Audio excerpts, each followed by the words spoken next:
Je commence par un mot d'explication concernant les choix que j'ai faits pour vous parler. D'habitude, je considère comme une règle qui s'impose à moi de traiter les sujets selon les titres annoncés. Mais je fais une exception parmi vous. J'en ai averti le pasteur Carrel à l'avance. Je ne vais pas vraiment parler selon le titre qui vient d'être rappelé. Je m'en sers comme d'un tremplin, mais je vais quand même centrer de manière un peu différente. Bon, vous vous en doutez, Dieu s'est-il trompé? Non. Toute ma prédication rendrait tout à fait inimaginable, je pense, pour vous déjà, que je vous réponde oui. C'est quelque chose que vous ne pouvez pas penser. Mais Dieu tolère-t-il le mal? À mes yeux, le problème n'est pas là. Le problème majeur, en tout cas. Le problème majeur, c'est qu'il fait tellement plus que le tolérer. C'est que Dieu souverain a inscrit dans son plan, sans quoi rien n'arrive, rien ne peut arriver, a inscrit que le mal entre dans le monde et qu'il se développe comme il l'a fait. C'est ça le problème. Tolérer suggère une causalité qui échappe à celui qui tolère et il est obligé de supporter. Alors il y a bien un aspect de sens selon lequel on peut dire que Dieu supporte, tolère dans sa patience pour un temps seulement. C'est aussi très, très net dans toute la Bible. Mais ce qui fait le plus difficulté, lorsqu'on cherche une explication rationnelle, c'est qu'il ne se contente pas de tolérer. C'est que Dieu lui-même l'a, d'une certaine façon, déterminé. Le Dieu souverain, alors nous allons y revenir en détail, le Dieu souverain a inclus ce mal dans son plan. Et c'est de cela surtout que je veux vous parler.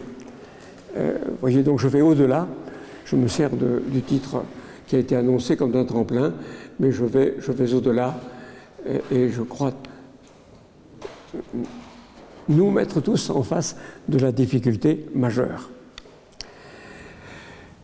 Je lis un texte biblique auquel je vais faire référence par la suite pour introduire cette étude, qui est notre dernière étude de la journée, dans l'Épître aux Romains. Je lis au chapitre 9, les versets 14 à 21. Dans les versets qui précèdent, il faut toujours penser au contexte. Dans les versets qui précèdent, l'apôtre Paul vient de souligner la souveraineté de Dieu et que ça ne dépend ni de celui qui veut, ni de celui qui court, mais de Dieu qui fait miséricorde, qui l'endurcit qui il veut, qui fait grâce à qui il veut. Tout l'accent apporté sur ce vouloir divin dans les versets qui précèdent. Et au verset 14, il enchaîne. « Que dirons-nous donc? Y a-t-il en Dieu de l'injustice? Jamais de la vie. Car il dit à Moïse, j'aurai compassion de qui j'aurai compassion, je serai magnanime envers qui je serai magnanime. Ainsi donc, je répète cette formule, cela ne dépend ni de celui qui veut, ni de celui qui court, mais de Dieu qui a compassion. Car l'Écriture dit au Pharaon, je t'ai suscité tout exprès, pour montrer en toi ma puissance, et pour que mon nom soit annoncé par toute la terre. Ainsi donc, il a compassion de qui il veut, et il fait s'obstiner qui il veut. Alors, diras-tu, comment peut-il encore faire des reproches? En effet, qui peut s'opposer à sa décision? Mais toi, humain, qui es-tu donc pour discuter avec Dieu? L'objet façonné dira-t-il à celui qui l'a façonné, pourquoi m'as-tu fait ainsi? Le potier n'a-t-il pas autorité sur l'argile pour faire avec la même pâte un objet pour un usage noble et un objet pour un usage vil? Et il continue, mais j'arrête ici la lecture. Le terrain est déblayé avec la critique des trois grands types d'explications que je vous ai proposés. Il faut construire Est-ce que je vais sortir maintenant, comme un prestidigitateur sort un lapin de son chapeau, enfin une solution rationnelle qui soit satisfaisante? Non, pas du tout.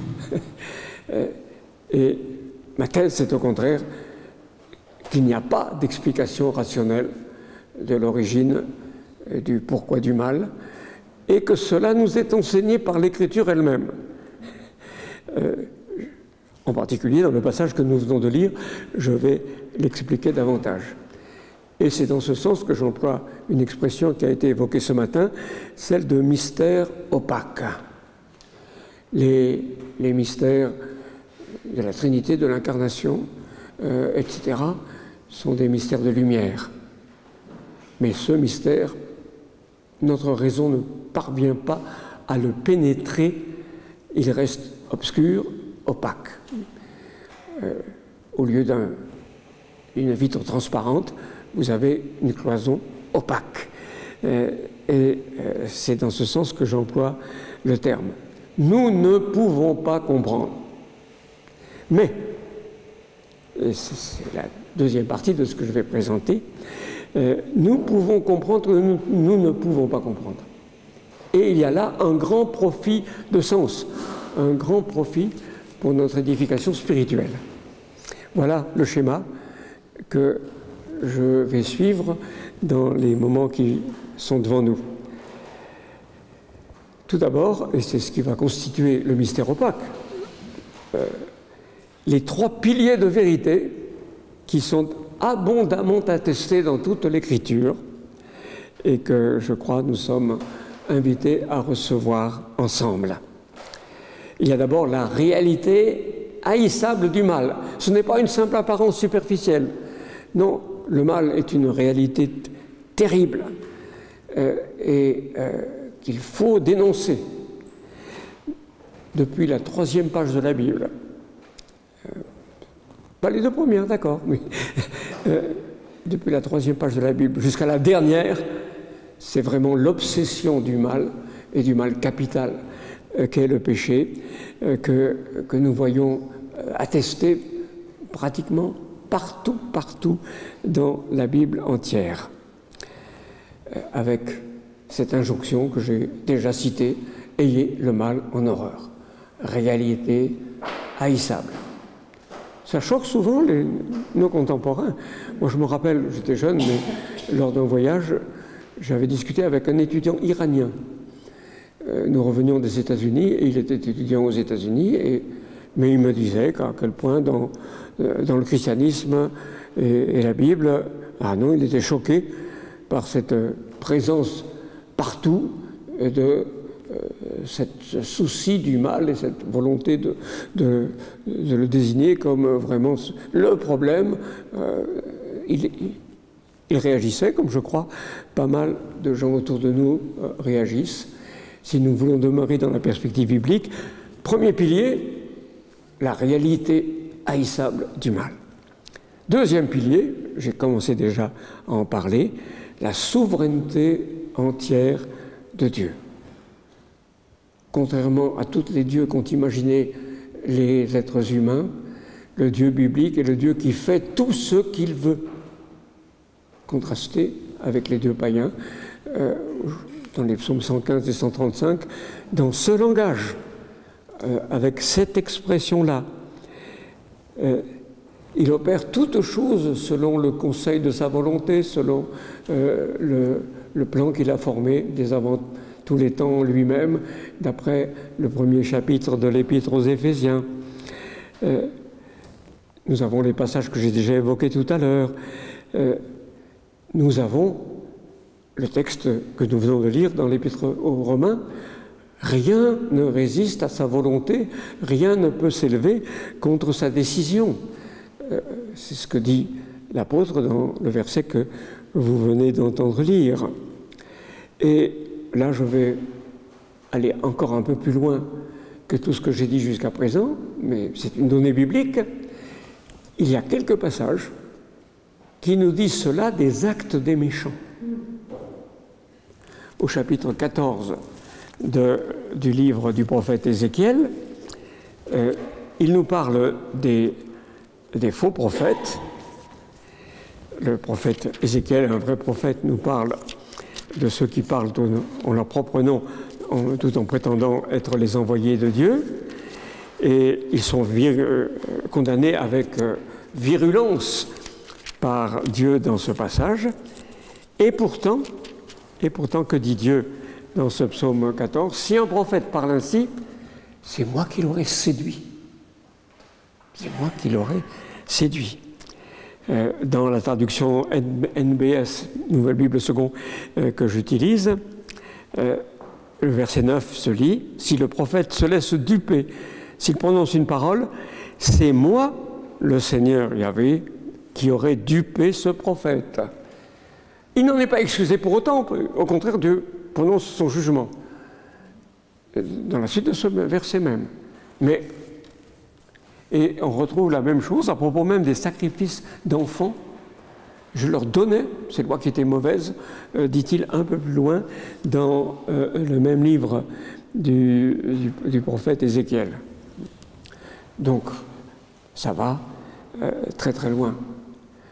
Et je pense qu'on peut montrer que c'est une fausse piste de dire « Ah oui, mais ce n'est qu'en gros, c'est Pharaon qui est en cause en Romains 9. Il s'agit de son rôle historique, mais ce n'est pas la décision des individus qui va décider de leur vie éternelle. » Je pense que c'est faux. Si on lit tout le texte de Romains 9, on voit que dans la suite, il identifie très clairement quels sont les vases que Dieu forme selon son souverain décret. Ce sont ceux qui sont appelés, d'entre les Juifs et d'entre les païens, nous qui constituons le peuple de la Nouvelle Alliance. C'est ce qu'il dit dans les versets qui suivent du chapitre 9 de l'Épître aux Romains. Donc c'est une échappatoire qui doit être barrée, que celle qui voudrait enlever à ce champ d'exercice de la souveraineté divine les décisions des êtres humains. Donc souveraineté divine. Et puis troisièmement, la bonté parfaite de Dieu et de tout ce qui procède de Dieu.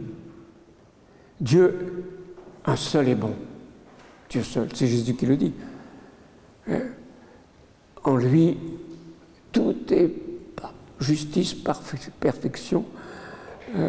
Il est la bonté même, le bien, en quelque sorte, en personne ou en trois personnes. Il n'est pas tenté par le mal et il ne tente personne, dit Jacques, probablement le frère de Jésus selon la chair, au chapitre 1er, verset 13 de son épître. Il n'y a en lui aucune trace de ténèbres. Dieu est lumière, il n'y a pas en lui de ténèbres. Et ce qui démontre cette entière bonté de Dieu et son opposition donc au mal, c'est le jugement. Dieu juge toute action et s'oppose donc au mal. Il fait des reproches qui aboutissent aux condamnations qu'il prononce. Ces trois piliers, je crois que si vous avez fréquenté un peu le texte biblique, vous êtes obligé de les reconnaître. Vraiment, c'est très très puissamment présent dans l'ensemble des textes bibliques. Alors, je reconnais une difficulté quand même que je crois pouvoir aplanir dans ces textes d'Ézéchiel. Ézéchiel, et tout spécialement celui qui parle d'un tel langage, je pense que nous pouvons reconnaître que c'est conforme d'ailleurs au génie littéraire de l'Orient, beaucoup plus que de notre tradition francophone. L'hyperbole est une figure de style fréquente. Et je pense qu'il y aurait contradiction d'une manière qui est incompatible avec ce qui est affirmé de la vérité de Dieu dans l'Écriture, si on comprenait que Dieu est la source du mal que font les faux prophètes, en Ézéchiel 14, il y aurait contradiction avec ce que dit Jacques au chapitre 1er de son épître. Contradiction plate. Mais comme dit Pascal, pour bien comprendre un auteur, il faut accorder les contrariétés. Il faut tenir compte des figures de style. Je crois qu'on peut fort bien comprendre que cette hyperbole, c'est moi qui l'aurais séduit ou dupé, cette hyperbole ne veut que servir la doctrine de la souveraineté entière de Dieu. Ça n'échappe pas à la souveraineté de Dieu.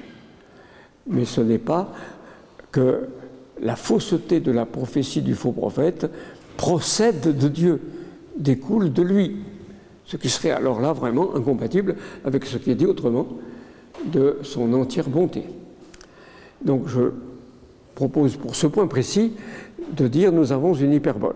Mais cela dit, c'est le deuxième point, il nous est quand même extrêmement difficile de penser ensemble ces trois grandes vérités. Ces trois vérités, leur assemblage, et c'est là que je parle de mystère opaque. Je crois pouvoir dire qu'il n'y a pas contradiction formelle. Il n'y a pas contradiction. Pour pouvoir dire que c'est une contradiction, il faut s'élever au rang de Dieu. Il faut prétendre, comme beaucoup de gens le font, mais à mon avis c'est une arrogance stupide, que si Dieu est bon, il doit empêcher la production du mal. Cela vaudrait pour les humains, entre eux, un potentat humain, mais ce petit ver de terre qu'est l'être humain, comment peut-il prétendre légiférer sur Dieu, avec sa raison ployable de tant de façons? Non, ce n'est pas une contradiction, mais c'est opaque. C'est douloureux même, douloureux.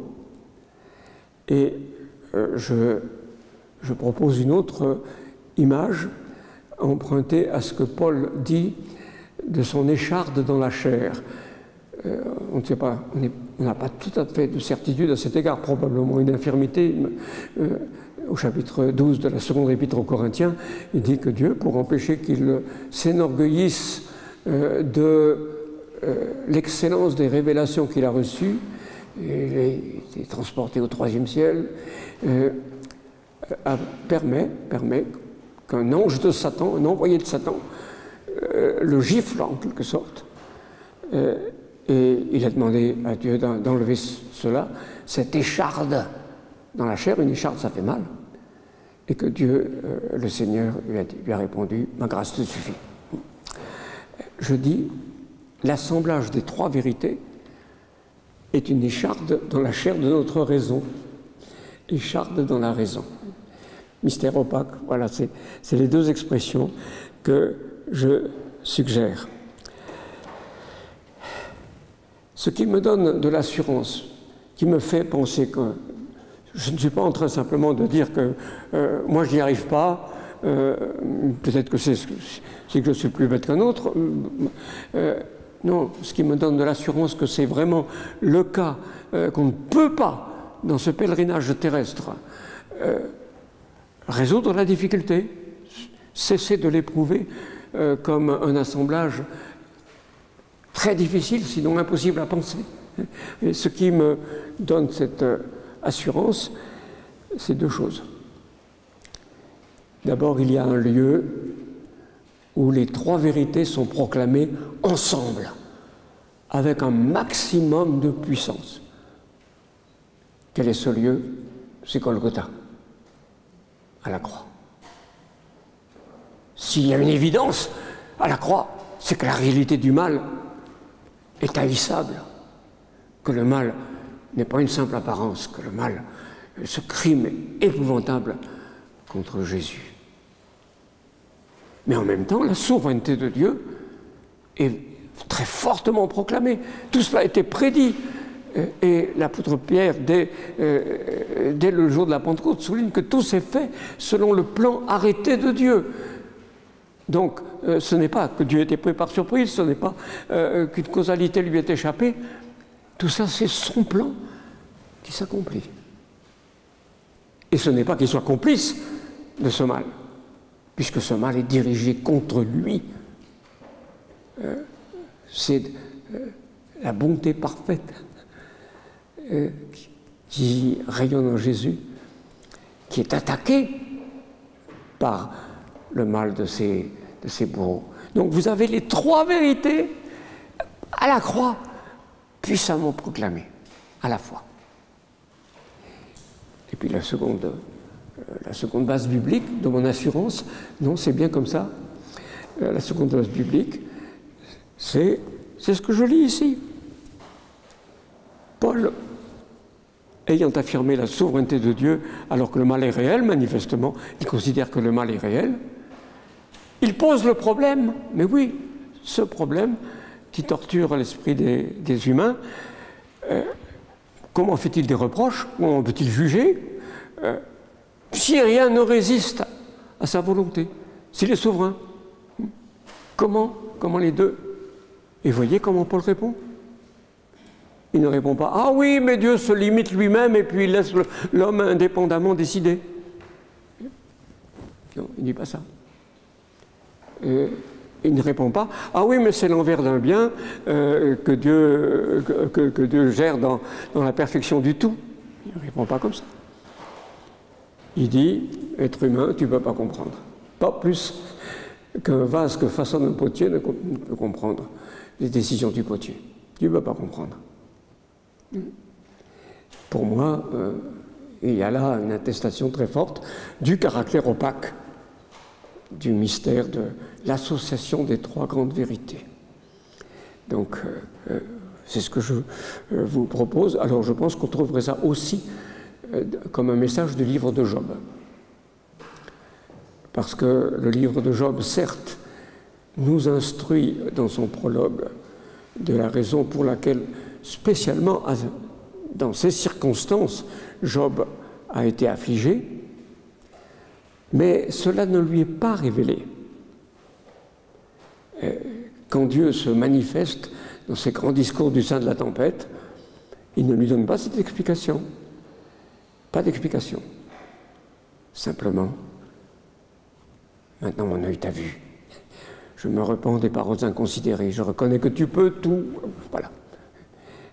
Donc, je pense que c'est un message du livre de Job, précisément, qu'il y a pour nous quelque chose d'incompréhensible. Et dans les discours de Dieu, il choisit les animaux qui sont pour nous les plus incompréhensibles. Des animaux vraiment bizarres, l'hippopotame, le crocodile. Oui. C'est, me semble-t-il, la leçon. Donc je vous propose de dire que nous ne pouvons pas comprendre. Mais nous pouvons comprendre pourquoi nous ne pouvons pas comprendre. Premier aspect, le mal n'est pas à comprendre, mais à combattre. Au fond, toutes les explications que j'ai critiquées démobilisent celui qui voudrait combattre. Elles tendent à excuser ce mal. Il faut l'accepter comme la rançon d'un bien. Alors si c'est la rançon d'un bien, pourquoi le combattre? Donc, je pense qu'on peut dire que si le mal est à combattre, c'est antinomique d'une prétendue compréhension.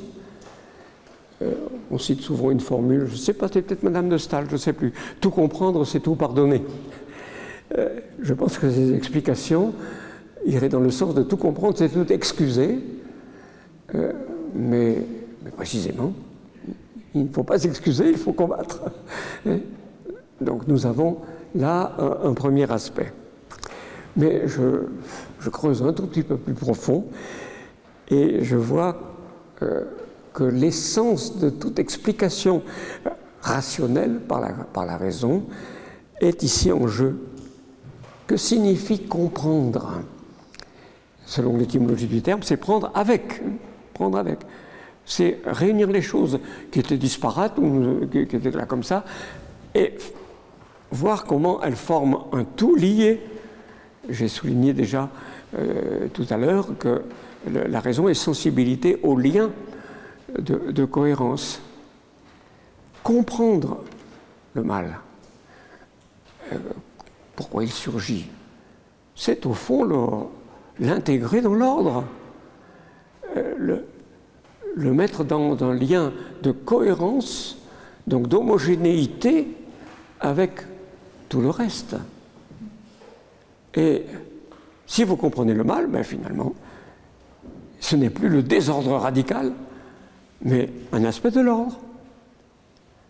Ce n'est plus l'intrus qui se condamne comme intrus dans la bonne création de Dieu, ça devient une part de la création de Dieu.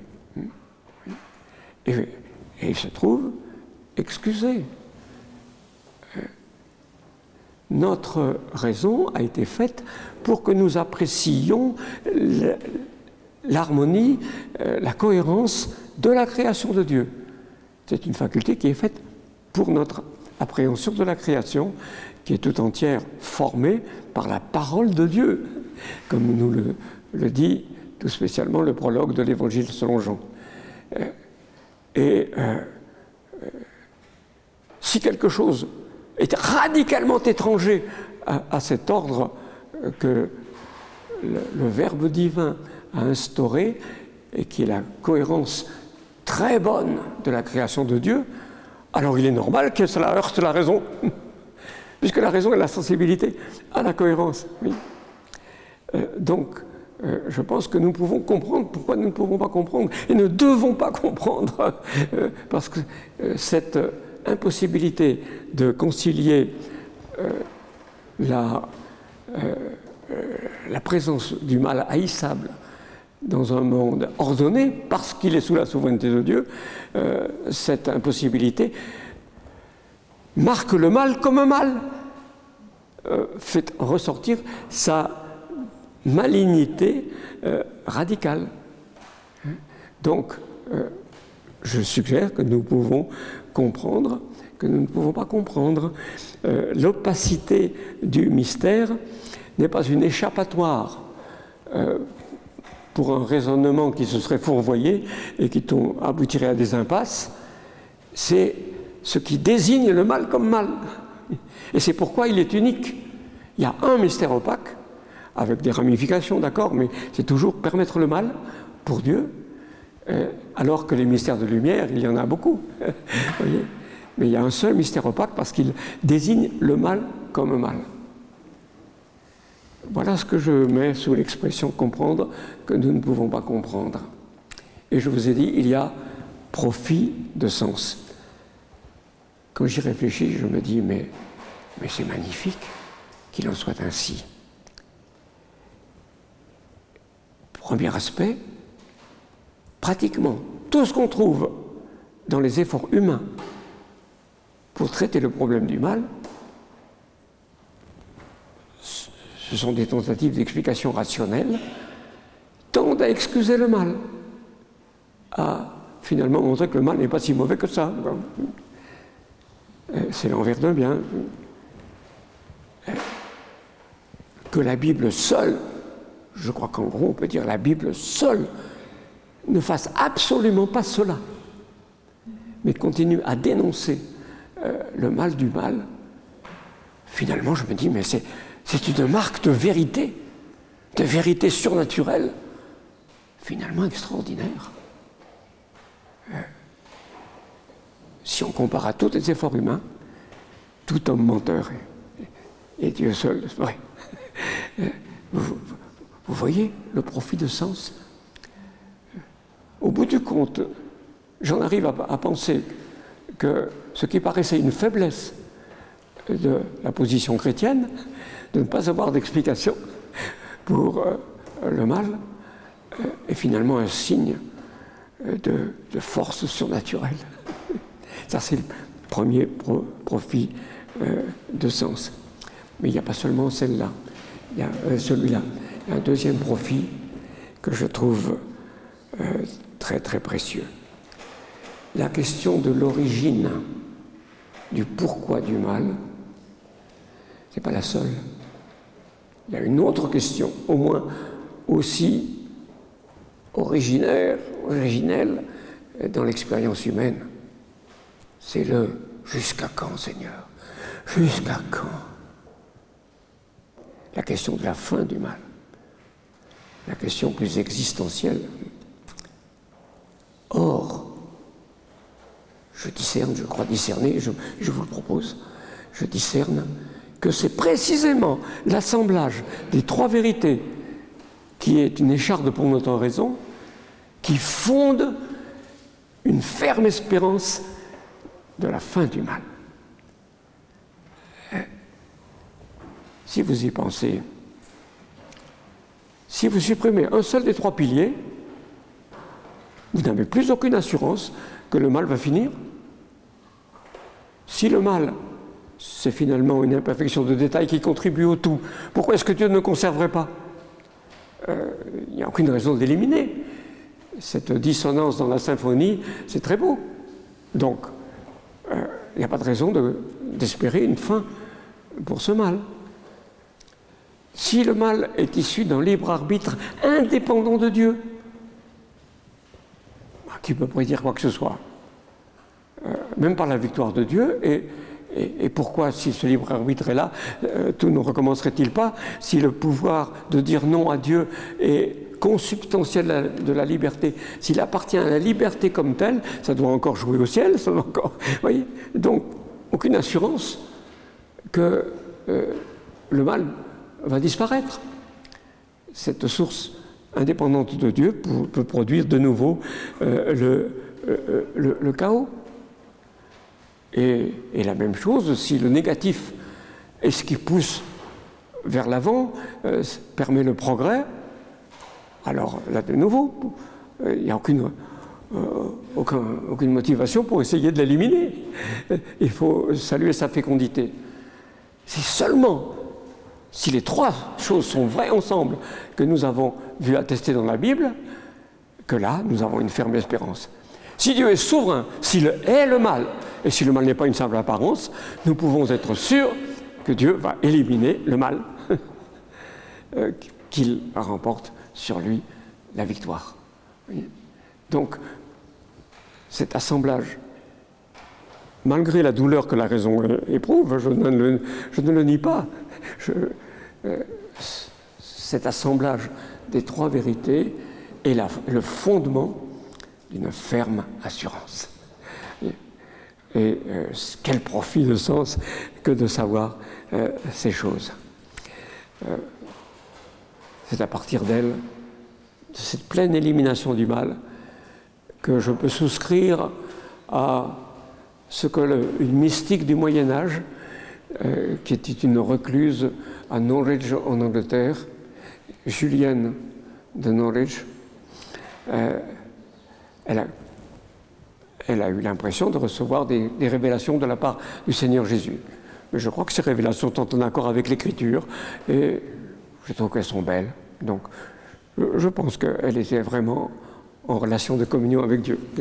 Il ne s'agit pas d'ajouter au canon des Écritures, mais je pense qu'on peut. Or, elle a comme entendu le Seigneur Jésus lui dire « Tout sera bien, et tout sera bien, et tout à tous égards sera bien. » C'est là notre espérance. Merci.